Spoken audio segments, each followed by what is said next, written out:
So can't lie guys, I kinda forgot the M2 iPad Pros were gonna launch this year, but we do have some new details regarding these iPads, and so let's delve into it. Now the source giving us this info is not so credible, so do take this with a grain of salt. But essentially they highlight the main changes with this M2 iPad, and that's gonna be the new design, the M2 chip, MagSafe, bigger batteries, 30-watt USB-C brick in the box, and also new cameras. So let's break all of that down and begin with the design. So of course, the iPad Pro has basically stayed the same in terms of the design for many years.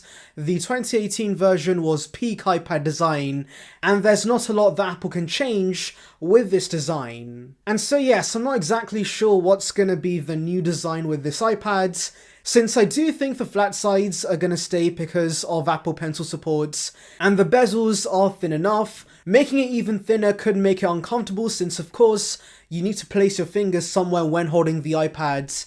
And so yes, I'm not sure what Apple's going to change with these new iPads. Though I do want to mention the source does suggest we could see bigger displays with these iPads, and so maybe we do see thinner bezels, but personally I doubt that. Now there were initial rumours regarding a glass back because of MagSafe, but of course that would make the iPad incredibly heavy and also fragile, so Apple instead is going to give us a glass logo on the back, and I guess that could be the small design change we could see with this iPad. I do also see Apple removing the smart connector on the back, and of course completely relying on MagSafe to connect accessories to this iPad.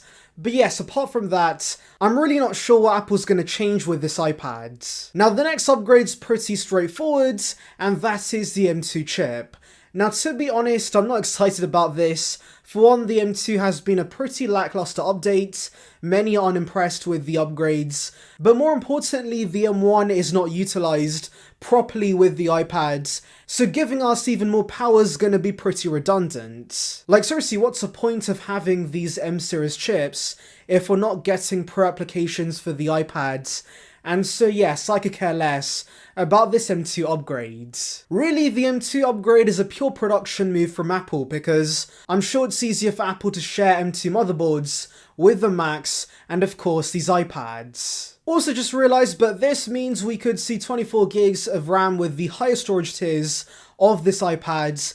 That's ludicrous, we don't need that on the iPads. But again, that comes with the motherboards, since the M2 is an SoC, so everything is built into one chip. Anyways, moving on to MagSafe, this really is going to be the flagship feature with this M2 iPad refresh. And yeah, essentially with the glass logo on the back, you should be able to wirelessly charge your iPads and also reverse wireless charge devices. Now the latter part is really exciting because charging my iPhone, my AirPods, any Qi-enabled device on the back of this iPad is really going to be quite convenient, especially when travelling with this iPad. Essentially, this would be a massive power bank, and battery life on iPads generally is pretty good, so sharing some of that juice with other devices is really going to be great. Also, interestingly, Isaac the source does say there is a chance we could see a physical MagSafe port with this M2 iPad. Now I don't see that happening because having the two versions of MagSafe on a single iPad is gonna be a mess, but also I don't think we need MagSafe with the iPads. That's so inherently a Mac feature, so I do think Apple sticking to the USB-C ports and only that port makes the most sense. However, I will mention that if Apple's desperate to give us a MagSafe port with the iPads, I could see that coming to a new Magic Keyboard.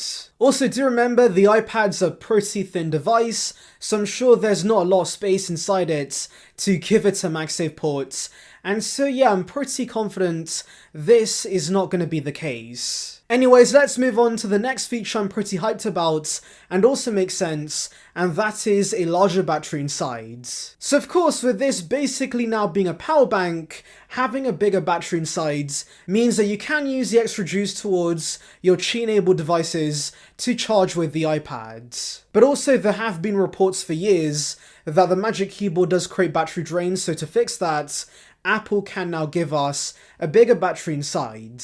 And I'm praying that Apple does finally give us massive battery upgrades with the iPad, because battery life on the iPads has basically stayed the same since the conception of the iPads, and Apple still rates it at 10 hours.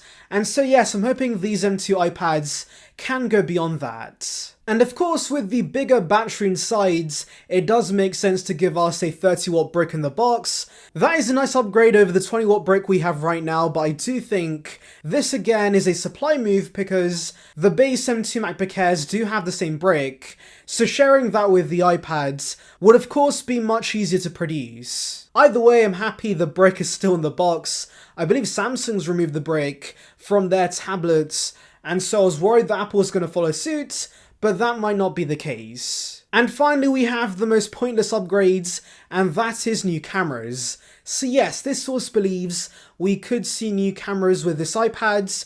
This has been rumored in the past, and those other sources told us these were going to be the regular iPhone 13 cameras, and that's just overkill for an iPad. I doubt many are going to appreciate this, and so yeah, I just don't see the point in Apple giving us camera upgrades. Like seriously, have any of you guys actually taken pictures with the iPad? Because I don't think I have for years. I believe I did when I was a little kid, and I played with the photo booth app, but apart from that, yeah, I do not care about the cameras on the back of the iPads. Anyways, let's delve into your thoughts regarding future iPads. So one CTF says, I think it would be great if instead of the notch, the iPads get the iPhone 14 dual hole cutouts. And yes, I would prefer that over the notch, but ultimately I don't think we need any cutouts or any notches on the iPads. It's perfect as is. And yes, the bezels could be thinner, but ultimately I do hope we never see a notch or a cutout with the iPad. So All-Star Kid XD says, damn, Apple, give us a 14-inch or 15-inch iPad Pro, not Air. And yeah, this is referring to the 14-inch iPad Air rumors that still make no sense. I think the 14-inch iPads should be a Pro variant, and then the 12.9-inch size comes down to the Air lineup. Because ultimately, I don't mind Apple giving us a larger non-Pro iPad. That would be great, but it being bigger than the Pro makes no sense. Surely both models should be the same size, or the Pro should be bigger. So yes, I'm hoping Ross Young's wrong about this. Anyways, that's about it, but tell me your thoughts on this report in the comments. Anyways, thank you for watching, guys. Make sure to like and subscribe for the latest Apple news and rumours. Check out the video above on details regarding the iPhone 14 series, and on that note, see ya peeps.